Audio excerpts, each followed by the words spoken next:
The Over the Bonnet podcast is brought to you by Merrimark Medical, Gympie Foam and Rubber, Luscious Licks and NICAD Earth Moving.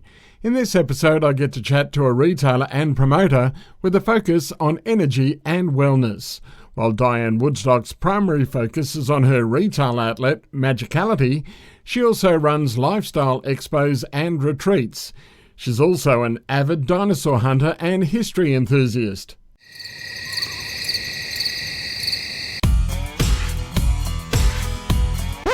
Over the Bonnet with Mark Piepers. Well, at least the guests are good. You'll never know what happens with the conversation when it's over the bonnet. You're kidding me, aren't you? Dianne Woodstock, welcome to Over the Bonnet. Thank you for having me. You operate a store called Magicality. I do. What's it all about? We do crystals and lots of oracle cards and tarot cards and all sorts of quirky things that I just buy what I like. And luckily, people like what I like. How did it all start in the first place? Oh, goodness. My mum, many years ago, had a deck of tarot cards and she showed me how to use a pendulum. And that all just went by the by for a long time. And then I happened to be doing the accounts for the lady that owned the shop, and various things happened, and I ended up buying it from her. Was there always an interest though? Nope, knew nothing. Walked in the door and thought, oh my goodness, what am I doing here? My first two customers asked me very interesting questions that I knew nothing about. What were they, do you remember? One of them was for a stupa, which I had, again, no idea what that was, found out many years ago. Which is? I think it's a piece of, it's an Indian thing that they put on their altar, because I don't know much about it. I still don't. But I had no idea what that was. And the other thing was my very first customer on the Saturday morning was looking for nipple rings. That was I had no idea that we even did nipple rings. Okay. But that's okay. She was a very good customer and I got to know her very well, and she's lovely. What are some of the more interesting things that you've sold over the years? Not a stupa, because I couldn't find one. But I don't know. There's just been lots of different things. We've been asked for lots of really unusual things. We did have a priest come in one day and asked us for a container for holy water, which I thought was really lovely. Wow. And we found something that he could use, so that was really nice. But yeah, there's just, I don't know, it's been so long, because it's been 16 years now that we've had the business. So yeah, just lots of different crystals. I like to source things for people that they're looking for that are a bit unusual. What about the people that do come in? Oh. We have amazing, awesome people, and we have some very unusual people. And of course, all the times lately, as we know for the last year, has been quite different for everybody. And so that's been a really interesting mixture of people as well. So sometimes you just go along with what they're, or not go along with what they're saying, but just let them talk. You don't tend to have much of a put forward your opinion too much sometimes, because people have their own beliefs, and that's what I think. Everybody needs to have their own beliefs. They just shouldn't push it on everybody else. So I have occasionally felt like I needed to bring a soapbox out, either for myself or for the other person. But yeah, it's been very interesting discussions about beliefs on what's going on at the moment. You say that there's interesting times. What do you put it down to with what you're doing and what you've spoken to people about it? In regards to the things that are happening in the world at the moment? Exactly. I don't know. I'm not I don't get involved with conspiracy things. I just live the way my life is and what I can do, and I just try to do the best I can do with my own network and put that out from there. So I don't live in fear of anything. Just try to be mindful and stay safe for everybody. But you do that anyway. You know, you don't want to be passing colds and things like that on. So to me, it's no different. It's just a case of being smart and staying safe. Have you noticed retail has changed because of the whole COVID situation? I think the way we do things has had to be different. We have hand sanitizer at the front door, and we do socially distance most of the times. 99% of the population seem to be fairly on board with it and aware of it. And luckily our shop is big enough that we have a big table in the middle of it so people can go either direction. So we have quite a good space. It would be very hard for little shops. But people still touch things, but not as much as what they did, because we're very tactile in Australia. We want to feel things. And so it's been very good for us, because a lot of people use crystals and oils and things like that as their toolkit, not just going to the pharmacy for things. So we've actually been very blessed. We've been looked after very well, but we also just encourage people to use what feels right for them. How has your belief system changed by the people that you've been influenced by 16 years running Magicality? I've learnt that we only hear once this time round, whether people believe in reincarnation or whatever. I think we do recycle, because how boring would it be not to be? But I think we just need to do the best we can do this time round and have positive people around us, have people that are good for us around us, not allow other people to put us down, which I do see, unfortunately, quite a bit come through. I have a lot of people that come through our space, because it's a very safe space, that are going through very tricky times in their relationships. And I feel very sad that people have to experience that sometimes, and there's not always the support for them that there should be. Is that part of their journey, though? It could possibly be, but in a physicality, it's very tricky when you come across somebody who has been in a domestic violence situation and then they don't get the backup from places that they should get the backup from. And that was something that happened in the last couple of weeks. And it's very raw, and you see the injuries and the hurt and the blame and things like that, the self-blame. So that can be a bit tricky. Some of the interesting people that you've had through, are there any standouts that you go, okay, obviously there was the priest that came in. What sort of interesting people do you get through the door? I've made the most amazing friends. I've met the most awesome women, particularly men as well, but in my field I seem to mainly have women come through. And there's a lot out there. Like, we don't all gel together. We don't all believe the same things. We don't all work the same way. And I'm just about to put together an expo in the next 2 weeks. And that's been quite interesting, because it's the first one with the restrictions in place. And that's brought some really fascinating things to the surface. People who I didn't think would be worried about tracing, things like that.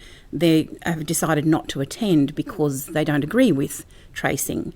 They don't agree that the whole thing is relevant.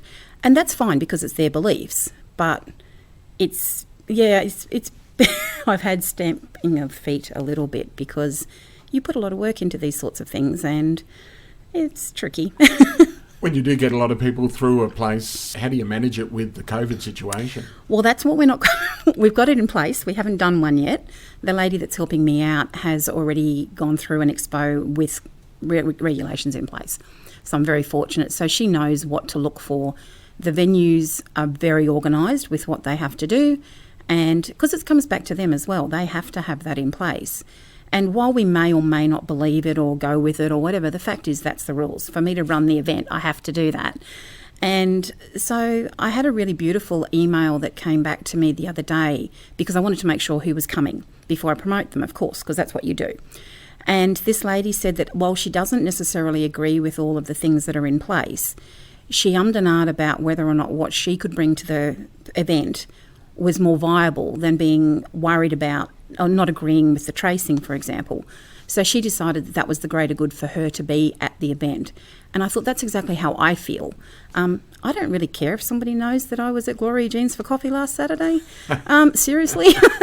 They might know that I'm supporting local. But it was really nice to read that other people are thinking along those lines as well, because we do want, everybody's looking for guidance, and they just want to communicate and be with other people safely, which is, but it's very important. And I think that having areas where you can do that can be very supportive, because, okay, we can't all go and hug everybody, which is very big in our industry. But even just having the conversations with people and being able to see their eyes, ask the questions, talk to somebody and know that you're making a connection is really, really powerful. Do you think masks are important? I think they are very important for those people who need to have them, older people, people who have illnesses. I've got a few friends that have a lot of autoimmune problems and have had those for a long time. And they actually are saying that they're the best they've ever been, because we're not all hugging everybody and getting all of the passing things on. I think there is some good things that have come from just even social distancing at the moment. As hard as it is not to have a hug, sorry. Do you think that that'll remain, that sort of social distancing, and stand a little bit clear? I think it will become a habit that we do. I'm a little concerned that people need touch as well, and people that are on their own or aren't very tactile in their own environments, it can be quite hard not to walk in and hug with somebody that you love or that you get along well with, because it's just what we do when you feel comfortable doing that, and it's hard not to. But I do think that there will always be a bigger personal space, which is not a bad thing necessarily, because some of us have big personal spaces and we like that. You talk about it being a tactile industry. What do you put that down to? I think I read many years ago that different cultures are different with the way that they integrate things, and I have a vague recollection in the back of my head somewhere that Australians are very tactile. We want to feel things, we want to touch things, not so much smelling and tasting, thank goodness, but there's other places, and again, don't quote me since we're going on air, but I think the Americans are more about sight and smell. I'm not sure. But, you see some people from different nationalities will come in, they'll actually pick up crystals and smell them, which I find quite bizarre. Some have smells, some don't, but it's not something you see a lot. But as most Australians, if you watch them in a shop, they'll come in and they want to feel everything. It's not a case of just looking at it. It's not enough for people. Are they smelling just in case? I don't know why they smell things. I've got a friend whose daughter licks things, which is quite bizarre. But that's what she did as a kid. She used to come in and she'd lick her mother's crystals, which is quite strange. Is it something that you're trying to put a stop to, that sort of touching and, contact with your stock these days? We did initially, definitely. We were very mindful of it. I think that people are more aware of it, and so you don't get as much. They don't come and rattle through the crystals. But it can be a really fine line too, because I did actually ask a family one time in the early days, because they were literally picking everything up, looking at it under their light with their phones, and basically you knew that they weren't looking for something specific. They were just in there playing, really, which is okay, but not when you're not supposed to be touching everything, and that was what the guidelines were at the time in the very early days. And I actually asked them not to, and the lady got really aggressive with me, and how can you buy crystals if you can't feel them, which I agree with. But they weren't there for any particular purpose, and they stormed out of the shop, and I thought, well, so be it. My rules are that you have to be mindful, because you can't spray everything. It's like clothing shops, you can't spray everything. You have readings as well at your shop. Tell us about those.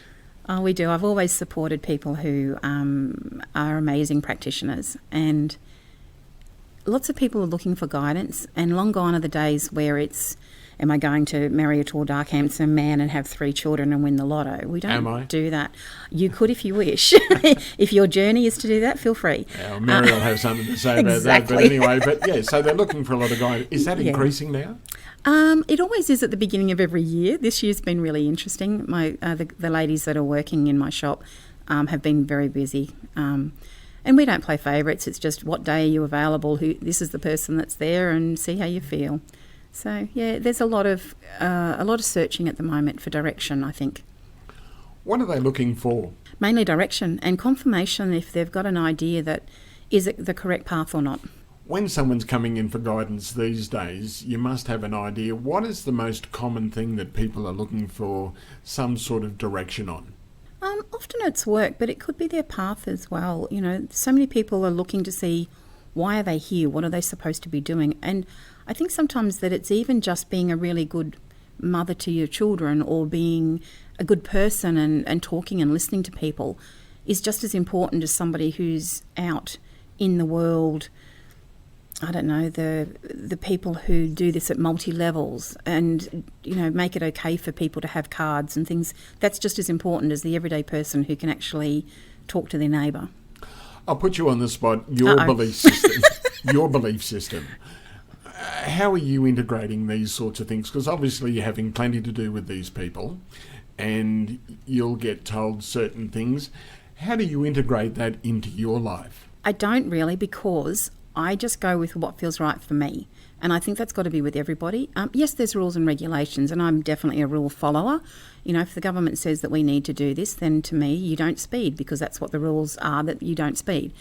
I have had an interesting discussion with a gentleman once who was very irate because he got a speeding fine, because how dare they put rules on the roads? It makes no sense to me. If you're going to drive on the road, you follow the rules.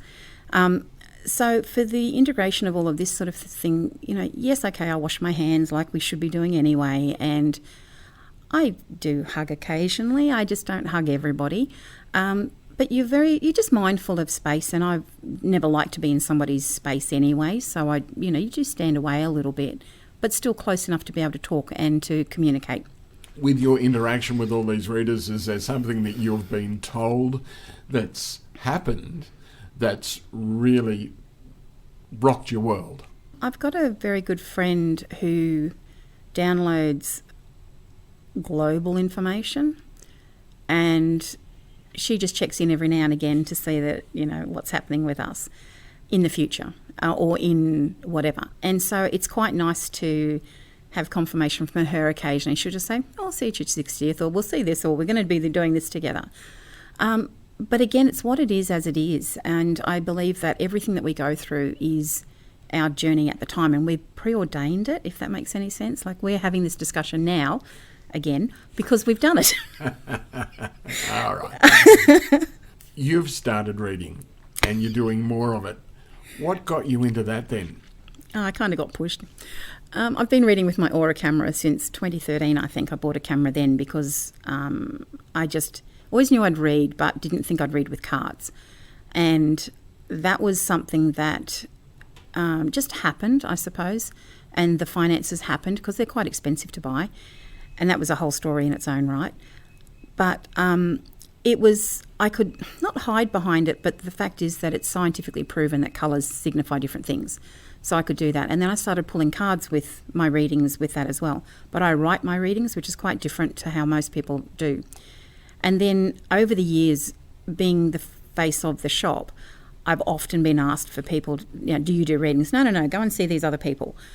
And eventually I've decided that I really needed to step up and do it. And it just feels comfortable. Thing? It is, because you're taking ownership. Well, you've got to take ownership that what you're saying, some people will just take it and make their own decisions on it. But you do get some people who, if you say, you're going to sneeze tomorrow, they'll go and sneeze tomorrow. And you don't want that. And a very good friend of mine, who's a very good friend of mine now, but when I first bought the shop, so Susan Skyring is my mentor, and way back she said to me, sometimes you have karmic journeys, and this is my karmic journey this time around. Whether it works or not, it's irrelevant, it's where you're meant to be. And so that was really cool way back then. And it's given me the confidence just to do what I feel right about. And it evidently works, because we have a very successful business and people love it, which is they don't just come in because they have to buy a crystal. They come in because they want to be in the space. What surprises you about those readings that you do? Do things come up that you go, wow, and then you see it actually come off? It's nice when somebody walks away and says that it was confirmed what was happening in their life at the time. I'm still only a year into reading face-to-face with people, because it's quite different. It's easy to get caught in somebody's persona when you're sitting opposite them, whereas with the Aura camera, you take the photograph and they go away, so you're not with them. But you can interact a lot better, and it's their reading, not mine. So, and that's what all readers will tell you, is that it's the person's reading, not the reader's reading. And often they don't remember anything unless it's something specific anyway. But it's fun. I love it, and I say to people, come and have a play. And if it doesn't make any sense, don't give me any money. And that's what they do. Most of them pay me, which is nice. Where do you see yourself then in the shop, and what you're doing in 5 years? Probably still doing the same thing I'm doing now. It's been 16 years. We've had a little bit of a break for a while, but I've come back. I've got Woody's involved, my husband as well, and he's very good in there. He's there today, thank goodness. But it's a lot of fun, and you meet such a huge array of people. And because I don't just go into the shop every day, I do so many other things as well, that I can't see why it wouldn't continue to work. Let's talk about some of those other things. You're right into family history. I am. And you're heavily into the Gympie Family History Society. I have been in the past. I'm having a break at the moment from them.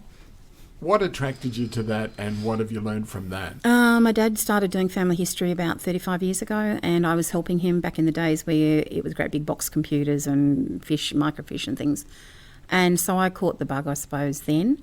And I've just continued it on. Unfortunately, he had Alzheimer's, and so all of the work that he did, basically, he was going to press a button and delete it after 25 years of researching. Really? Yeah, so I managed to get the files for that. But I think it's just like doing a big jigsaw puzzle, and that's what I really like about it. I like not the dates, it's the bits and pieces that you can find about people. And yes, I do my own, but I love helping other people discover theirs, and that's what I do as well. What are most people looking for when they do their search in the family history side of things? I think it's a sense of history. It's a sense of belonging. I've done one recently where the lady believes that about 3 generations back, the lady was a stolen generation Indigenous lady in Victoria. We're still working on that. It's very, it's hard when you're not actually Indigenous yourself. As far as I'm aware, I'm not. So it can be quite tricky because they want to speak to the person themselves, but that lady doesn't have the facility to be able to make the inquiries herself. So as a third person, it's quite tricky with that. There is a lot of assistance for people who are following, though, for themselves. I've just found that out. But I think it's just a sense of belonging, of knowing where you come from and what the cultures are that make us up. What about people, though, that go to, say myself, I know no one past my mother? We might have to talk. But when you get a dead end like that, what do you do? Some people will go to like they'll just keep spending money trying to find that out. But there's so many lies, mistruths, people change names, they move quite a bit more than what we think going back. People vanish for no reason, or for no reason that we know of. You know, there's lots of family secrets that nowadays, you know, often you get different fathers for different children in different families, and it's just acceptable. It's just what happens now. But going back even 2 generations, that wasn't acceptable, and so you often hear of stories where the person that they thought was actually their sibling is not, or you know, different things like that. There's quite a lot of stories with those sorts of things.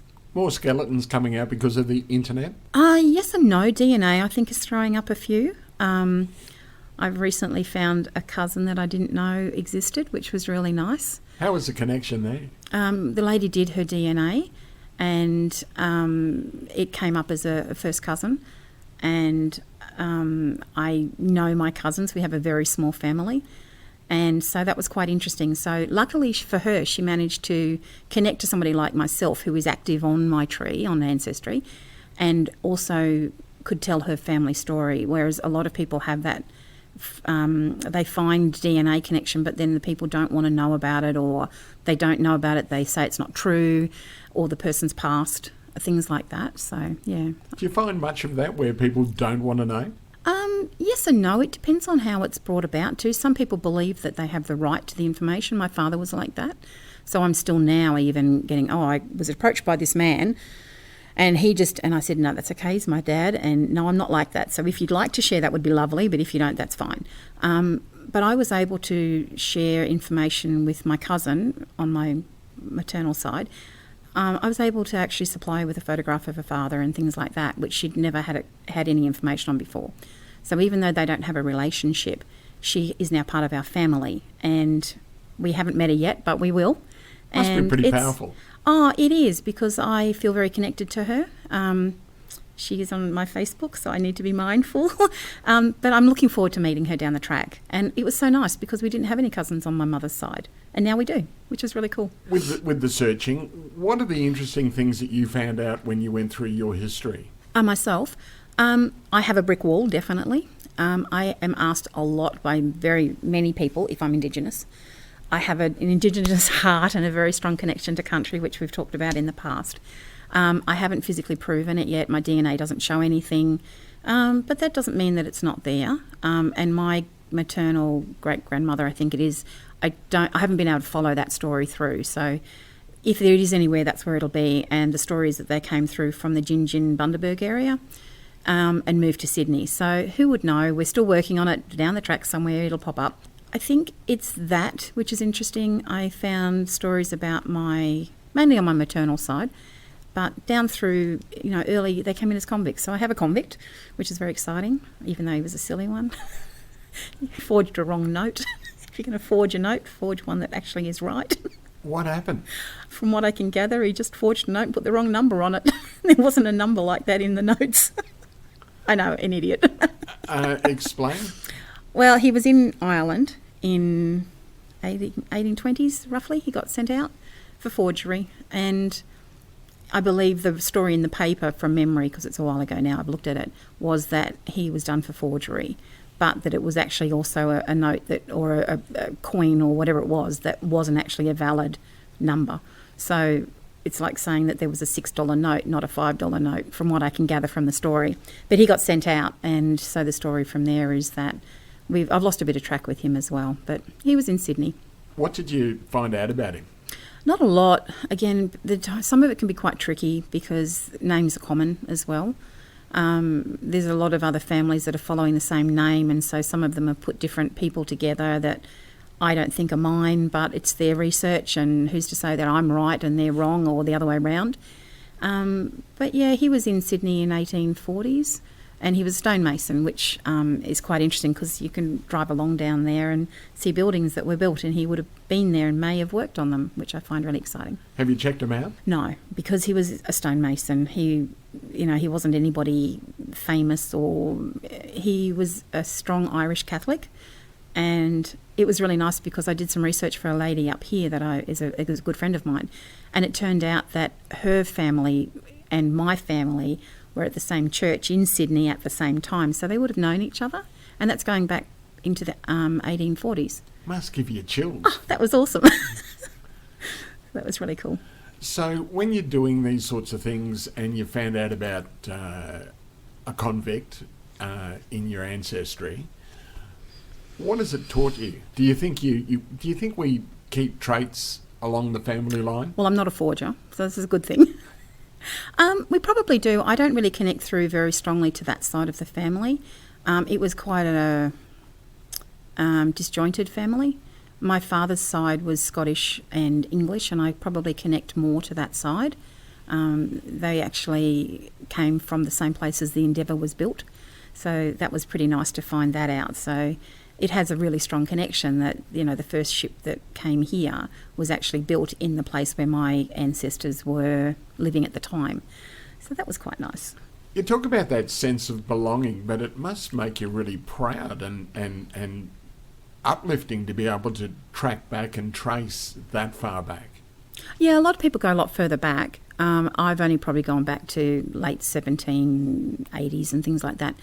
There was a lot of things where there weren't any surnames, and so I think some of it can be a little bit of, not guesswork, I'm not saying that it's not, but it can be quite tricky to actually prove that that person in that register is definitely that person, because a good genealogist will have 3 points of contact. Very hard to do with Australian in particular, because there's not always, I can't find birth certificates for some of my family. So I know that they were born and this is the story, but I can't 100% prove it. But it's proof to me. Mm. The websites like Ancestry.com, how are they in the whole process? Are they effective? Are they value for money? I think they are. Initially, I didn't want to ever pay for anything, because why should I? But then I saw some really amazing information that a gentleman at the Family History Society actually found when he first joined up. And he had English parents that went to India and were involved in wars and things like, they were soldiers and things. And the amount of paperwork information that he could find from Australia from that time was just phenomenal. And I just thought, well, there's something in this. So then I joined up. I've been a member for a long, long time now. I have the World subscription. But some of the information you can find, but you have to be very discerning. You don't just copy along because somebody else has put it in. You need to be able to verify where the information came from. So it can be fun for people who are just playing and learning and things like that, but some people are very protective of their product and of their information. Me, I think we should share photos. I love it when I find a photo for somebody on a site, but that means that I need to be prepared to share my photos as well with them. You can't just take and not share. So that's how I feel about that. Is there much of that going on? There can be. People get very particular because they've paid the money to get this, and that's fine. But then don't access somebody else's stuff is how I basically believe. If you're going to not share your information, don't pull in anybody else's information either, or don't look at other people's trees. Just do what you're doing. But there's some amazing information, and people can connect together that are working on same trees that they didn't even know that they were connected, which is cool. You had a convict past. Mm-hmm. Was that a surprise when you started? Not really, I don't think, because I think we just assume nowadays that if you're going back into those times that you're going to have one. There wasn't on my dad's side. They came in the 1900 or whatever. But yeah, it was quite interesting. It led me down the story of another gentleman who has the same name, also from Ireland, because the last name is Minton. So it's mainly Minton China is what most people know of, and that's English. So everybody wants to be connected to Minton China because there might be some money in it. No, we got the Irish ones, and there's not many of them. And there was another guy with the same name who came out as well as a convict. He was one of the Irish rebels, and he came out in 1802 though. And that was quite interesting because we thought that he was our guy, but he actually wasn't. So I have a partially written book about him because his story is amazing. It's just not mine, so, unfortunately. Do you find many people do search their family tree looking for that pot of gold? Oh, no doubt, no doubt. This gentleman who was not our line, as it turns out, he had land in Barrack Street in Sydney and died with no will. So he could have, and then out at Windsor, big farm at Windsor and things like that. So potentially there could definitely have been some money there somewhere. And I know that there has been a family person go back who was the historian in the family who was trying to prove connection, definitely. Do many people find that? Not that I'm aware of, but I don't know.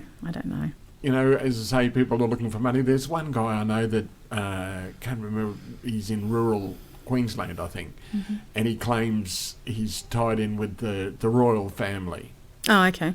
Do you find many people looking for that sort of thing? You do get a lot of people that either connect through to royalty. Oh, I've got a royalty. Like, girl, there's lots of people connected to royalty from both sides of the sheets. And yes, there is. And they have their tree already documented. I can think of nothing worse than somebody coming up to me and saying, here you go, here's your tree. For me, it's the journey. It's your own searching and looking and finding. And just because somebody's done it doesn't mean they've done it right. The one that put us onto the wrong tree was published. And that's why we thought, oh, well, it must be correct because she was published in the local book. And it turns out that it actually wasn't the correct family because he died with no children. So it can't be. Lots of people try and claim royalty, and good luck to them. I think it's much more exciting. My husband's family goes back into a bunch of cricket bat makers, yeah. I had to think about the right words. But how awesome is it to be able to be good enough at something like that to support your family? That's making amazing. cricket bats, yeah. So any other surprises that you found when you've looked through your genealogy? We had some really sad stories. I had a gentleman who was basically not a very nice person. I'm the only one in the family who's ever visited his grave. And he was buried as a pauper. He died homeless under Piedmont Bridge in Sydney. But he wasn't a very nice person from what I can gather from other family stories. So yeah, you get that, which is a little bit of sadness. And I just think that things like that are, there's not reasons, it's not excuses for how people are, but there's reasons as to why people are like they are. What sort of things was he doing? His sister-in-law, I suppose she would have been, on her deathbed basically wrote down that her sister had married a rotter. So when somebody writes that about somebody, then it means that they're probably not a very nice person. And yeah, he was an alcoholic, which is, so be it. You don't know why or what the story was. You don't know what his upbringing was. So I think there's just reasons why people are like they are. Do people learn from turning the clock back and looking to where they've come from? We do find that quite a lot of people will stop something from coming forward into the current generation. Sometimes things like incest, unfortunately, abuse of different ways. It's not that it's acceptable, but it's normal in their lives. You know, they grew up way back through the generations with dad giving mum a clip round the ear, or the kids being locked in rooms, or horrible, horrible things. And because that's what the children grow up with, that's what they believe is normal. So then sometimes that can carry through. Even though they know it's not normal, it's what they're used to. And so it's acceptable. And I find particularly through my shop as well, we find that a lot of people have gone, just put the foot down and said, no, that's not happening. I'm not allowing that to continue through. So it's a healthy thing to look backwards. Oh, I think so. You talk about the relative that was buried under the Piedmont Bridge. Will you go and check out his grave? I've actually been there. He was buried in Rookwood, so in a pauper's grave. What did you feel when you went and checked out his grave? Knowing I was the only family member who went there with Woody, my husband, was pretty powerful for me because he is still part of my background, even though he might not have been I don't know him, but his genes, as long as he was the father of my whatever, as the best of my knowledge, which sounds awful, but, we've got no guarantees that just because they're written on a birth certificate that it is actually how it was, then his genetics have still come down through into my family. So I suppose I just honoured the fact that he was part of our makeup. Doesn't mean I'm going to go and do the things that I'm not a rotten person. But, I just think sometimes we need to acknowledge the fact that people all have lives and stories. You've checked out that grave, but you also check out graves as a rule. You do cemetery tours. I do. What got you into that in the first place? I grew up in New Guinea, and we used to go up past the trail to the beginning of Kokoda. And as a child, I didn't know what that really signified, but I know it was a special place. And the Bamana War Cemetery up there, I remember it just being a very peaceful place, which sounds bizarre because it's a cemetery, but it was always very well ordered. It was very lush, very green, all of the white headstones for the military. It was just a very beautiful place to go, and that was as a child.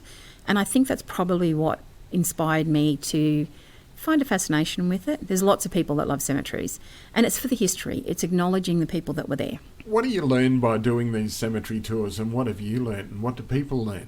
We learn that there's everyday people and everybody has a story, that you can't take any day for granted. You never know what's going to happen around the corner. But I think that just honouring the history, just the fact that people have lived and died and that's what happens. I think it's a bit sad now because we have so many cremations, which I completely understand, and that's my choice down the track eventually.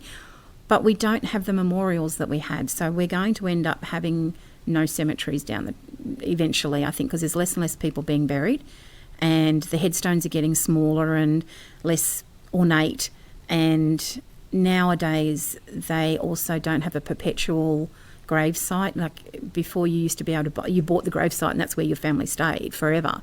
Family plot. Now it's not. It can be 25 years, and if that's not renewed, it's reused, which I think is awful in Australia. There's no excuse for that. We've got enough land. Do you think that we should be having more That's room? what I believe. Yeah. If something, heaven forbid, happened to somebody that you care about and there's no room here where you live for that person to be interred, and the closest was going to be, I don't know, Roma or something like that, then you might not be happy about it, but you would do it. I know I would prefer to do that than have somebody else's family member have them put on top or, I don't know what they do, but it's just awful. I just think we have enough land here in Australia for it not to be happening.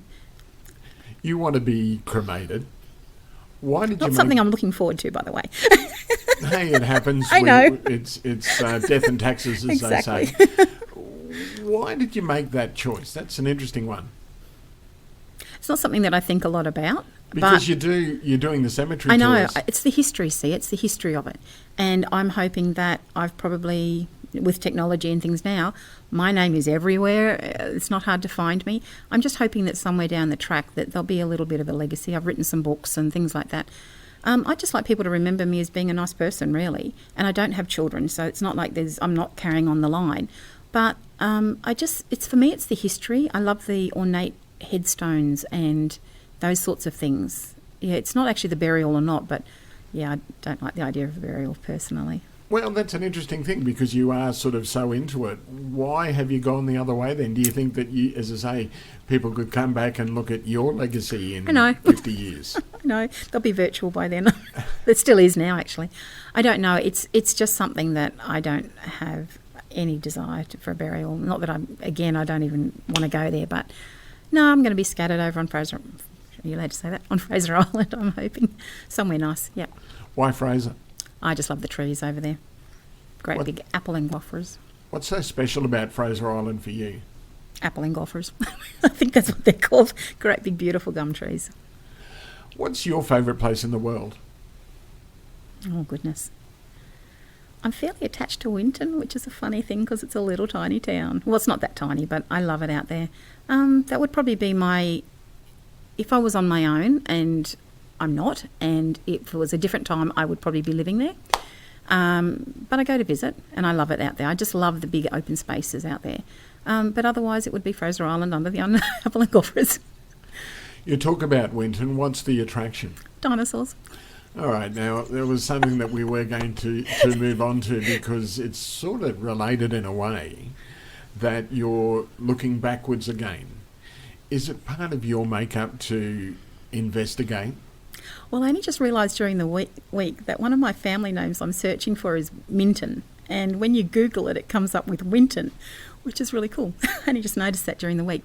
I think it's not the history of it; it's the process, because I go out and prep dinosaur bones with the Australian Age of Dinosaurs, and it's the process and the people more than I don't know much about the dinosaurs. If I was quizzed on them, I'd be hopeless. I know basics, but I think it's just the process and doing something that I like to do. I like the fact I go out on my own and do it, and it's a long way away. It's 2 days drive each way, which I really enjoy, and it's just, you go out there and you just feel like you're part of the family, which I love. Digging for dinosaurs. What sort of people are attracted to that sort of thing? What people do you meet when you go out and do it? Oh, well, I've done 3 dinosaur digs over the years. I started in 2009, and I was very fortunate because my first dig was Matilda and Banjo, and that they're very well recorded as being a very significant find because the 2 different dinosaurs were in the billabong together. And one of them, Banjo's our first meat-eating dinosaur, so he's much better than T-Rex, but not enough people know about him. So I was very fortunate, so I was able to be on that dig, which was really cool. And then I've worked on pieces of Matilda in the laboratory later on. So I actually have a piece, because my aunt comes with me sometimes when she can fly in from New Zealand. And we've both worked on these bits, and they click together and they're on display, which is really nice. So that's something that we've been able to work on together. It's just the process of every bone's different. The people that are up there running it are amazing. And the people that come through as tourists in through the museum actually get to talk to somebody who's physically doing it.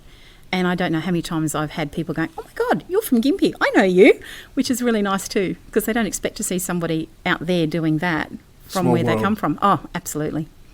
So what got you into dinosaur digging and in the first place? Time Team. Doesn't everybody watch Time Team? But we don't really do archaeological digs like that here because we're only 200 years old. And so the next best thing was to dig in the dirt. I just needed to dig in the dirt for some reason. And it was actually their first publicised dig was 2009. And the choices at the time was either Winton and Outback. And I'd done some time in Mount Isa, as we know, and out that way. So I knew that I loved that area.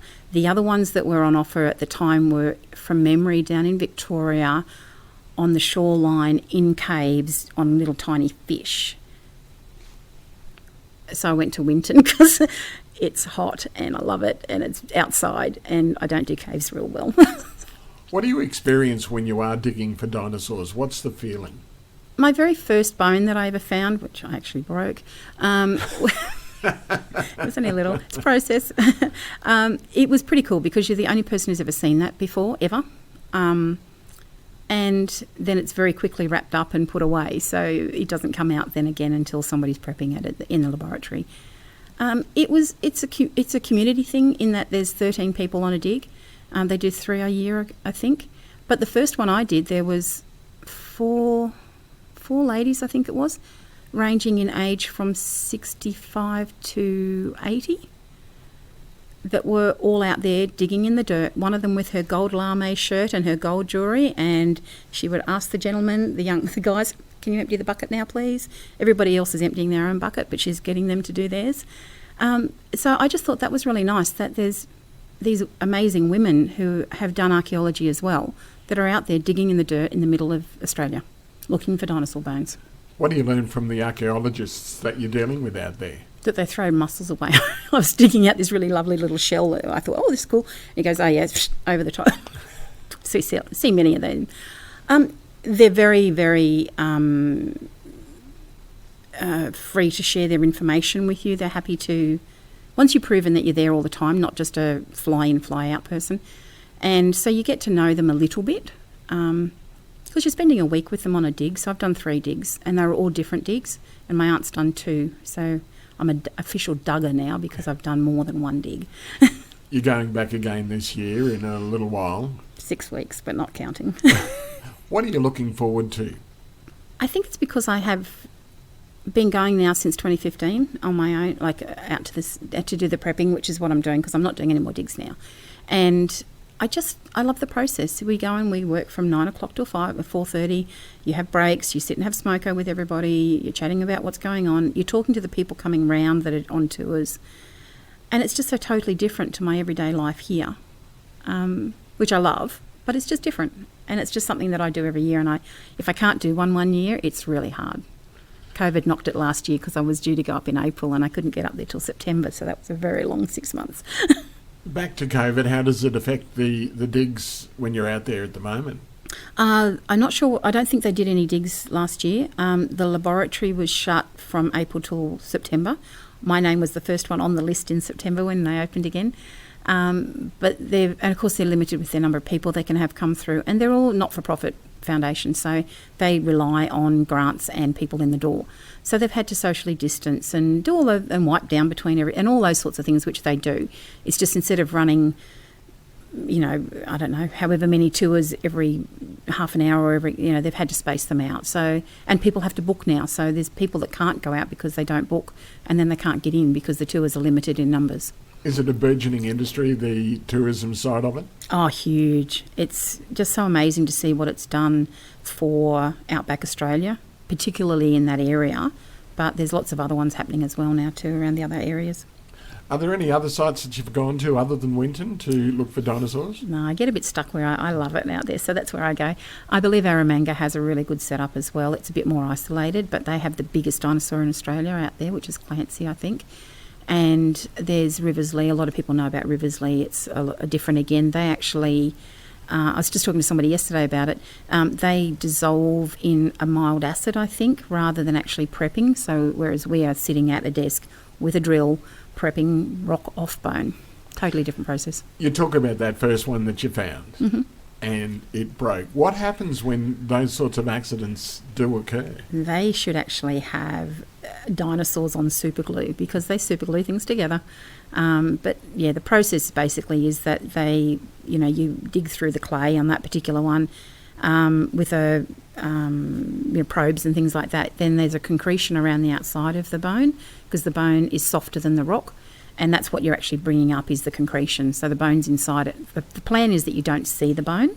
Unfortunately, my very first one, I was a little heavy-handed and I went through it.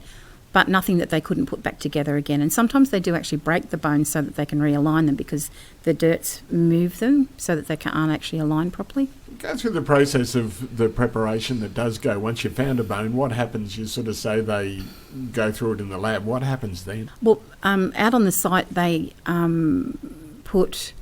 Oh gosh, it's been a few years now. They put a lot of tin foil around things. They use hessian. They make a cast, just like a paper mat, like a cast with them. So they do that. They write the number on it as to what the dig site is and what the individual number of that piece is, so they know where it was in the site.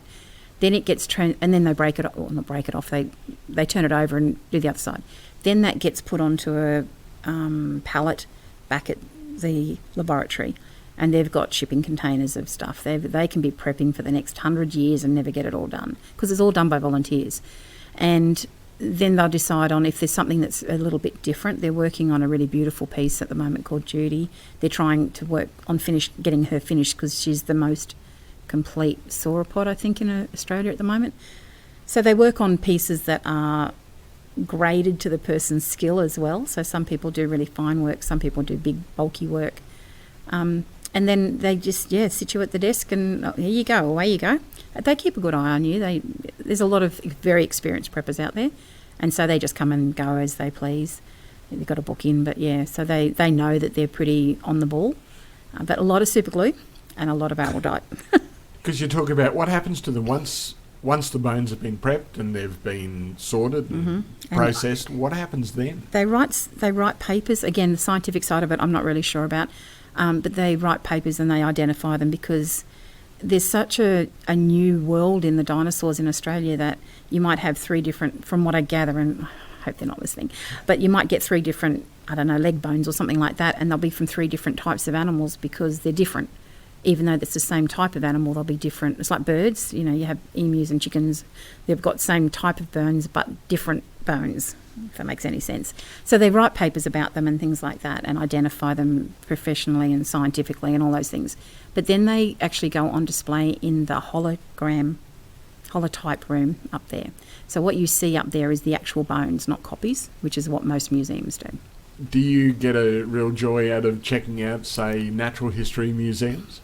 Oh, I like to go and do that, but I don't make a lot of time to do it. I'm not a dinosaur buff. I just like the process. And with that process, what are you still left to do? What do you want to do? Is there something that you haven't done that you are looking to try and achieve? No, not really. I love the process. I'm quite happy to work on a great big piece where you can actually see the work being done.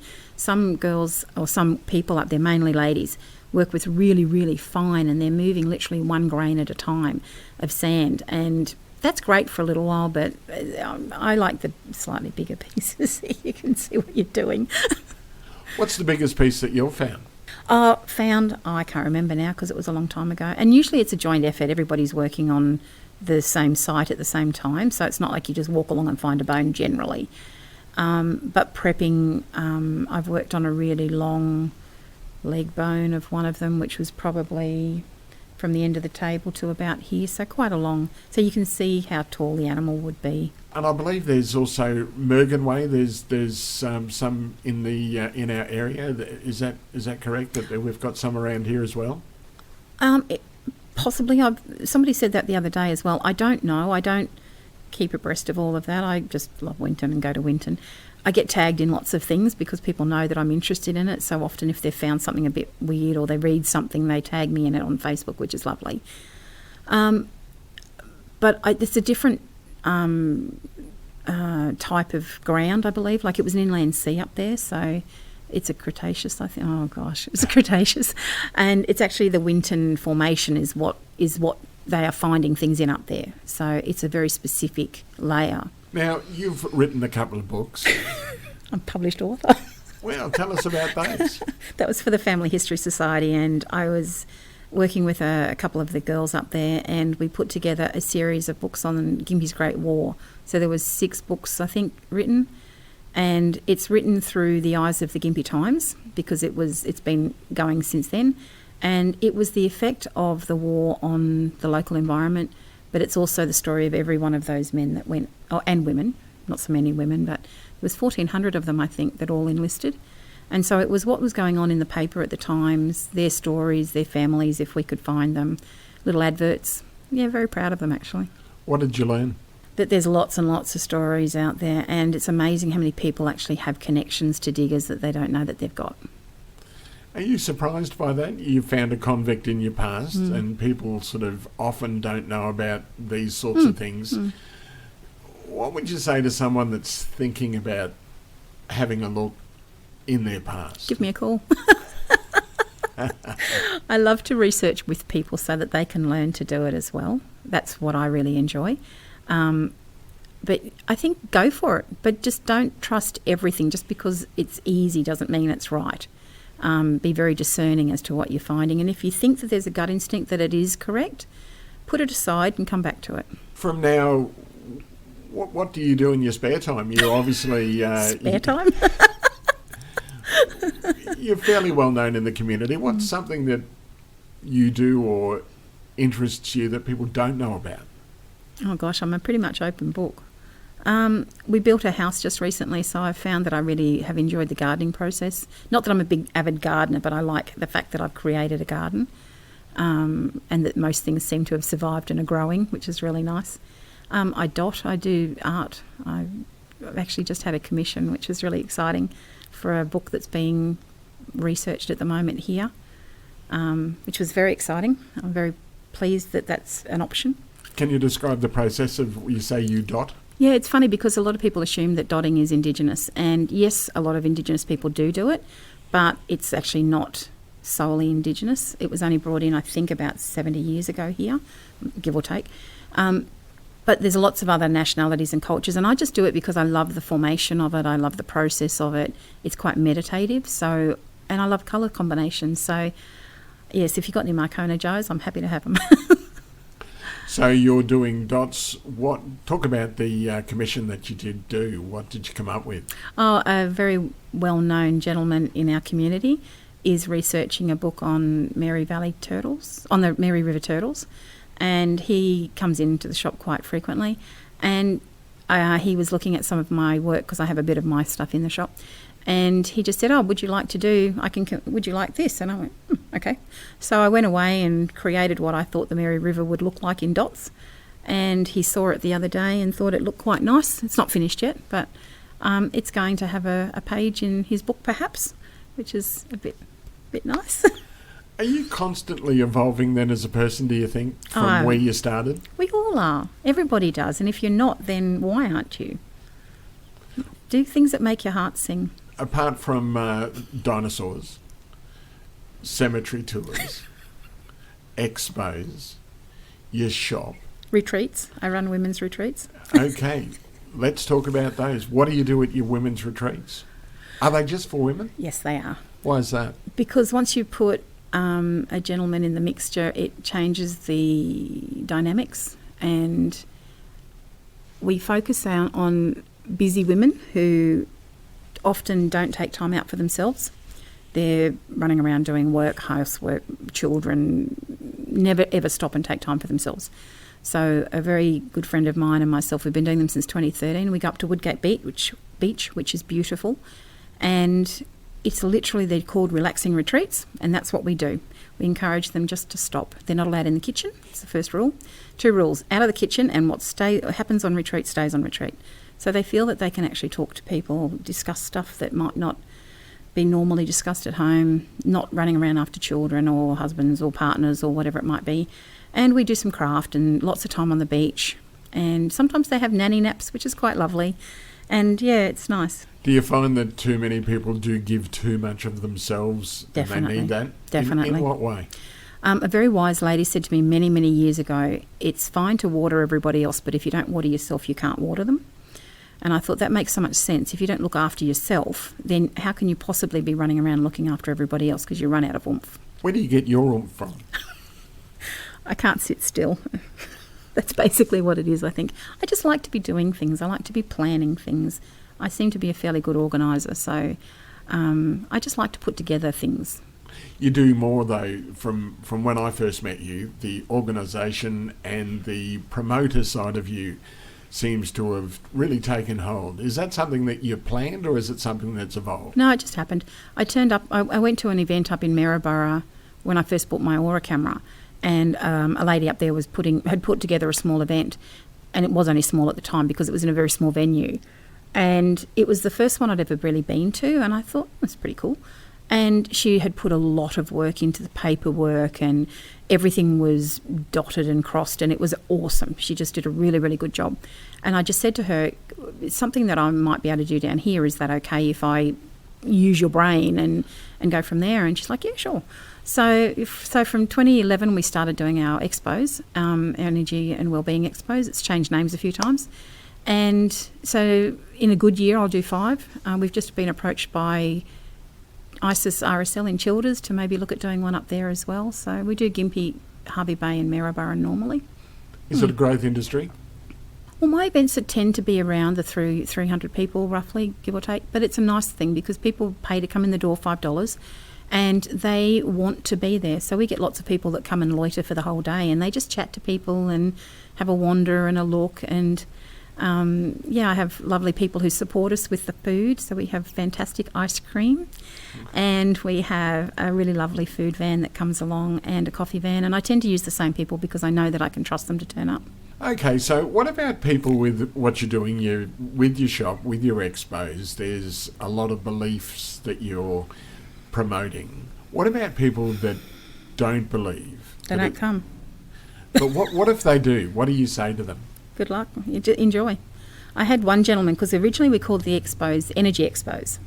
I thought that's what we're doing. We're working with energy. So he came in the door, paid his $5, filled out a form because we do a lucky door prize, came past all the belly dancers, all the bright lights, all the flags, all the colour, enjoyed himself, wandered round and left. And then I sent a little email out to everybody just saying, thank you very much for attending, that's really lovely. And he said, can you please take me off your mailing list? I was looking for solar panels.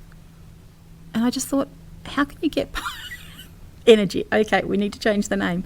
So I've then changed it to Energy and Wellbeing Expos now. But that was quite interesting. But he said he enjoyed it. It just wasn't what he was looking for.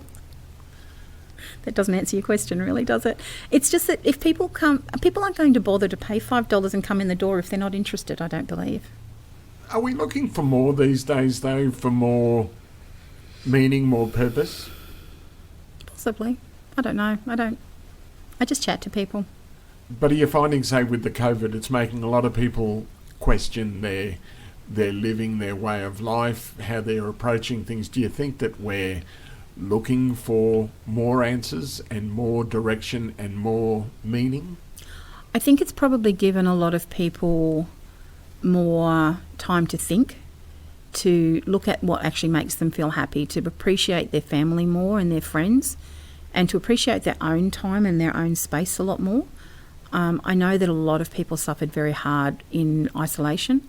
It's been beneficial for a lot of people too, though.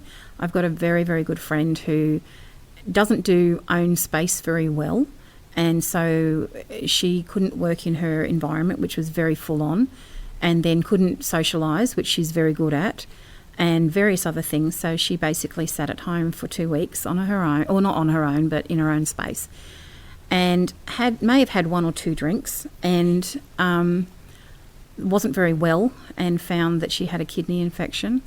And from that, they actually then found that she had a mass, and that saved her life. If she hadn't have had all of that happen through COVID, she possibly would not be here now.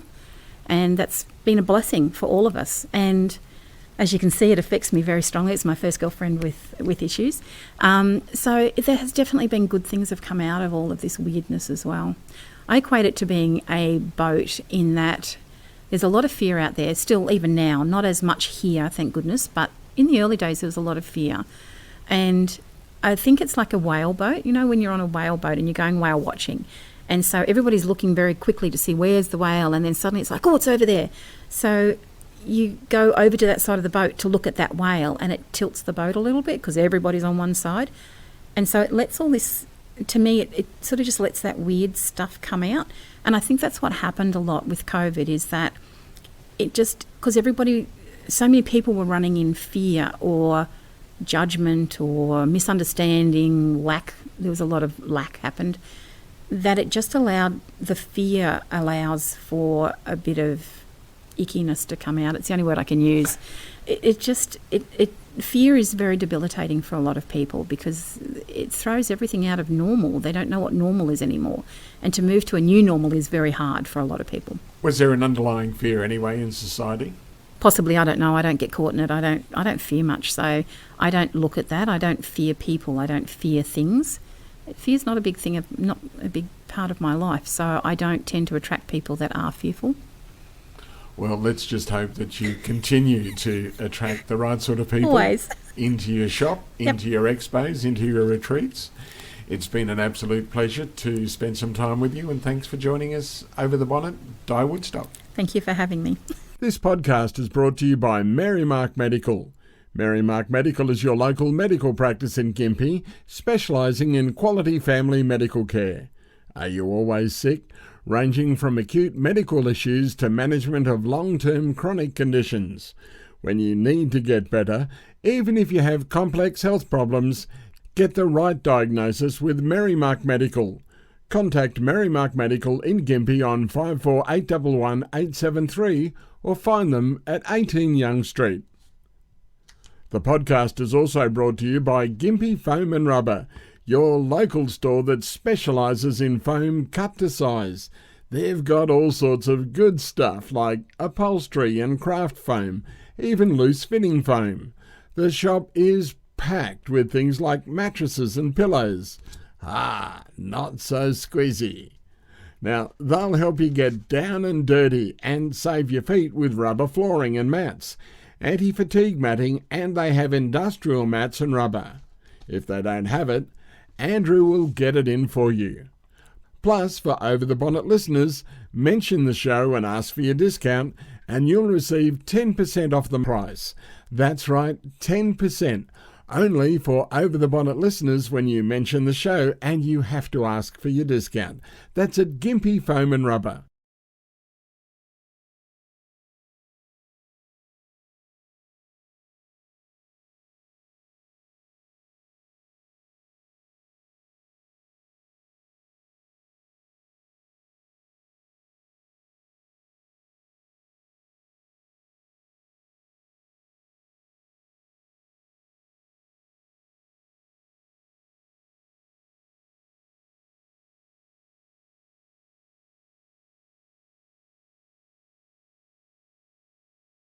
And finally, the show is brought to you by NICAD Earth Moving, that specialises in roadworks, house pads, site cleanups, land clearing, dam construction, even dewatering and swamp drainage.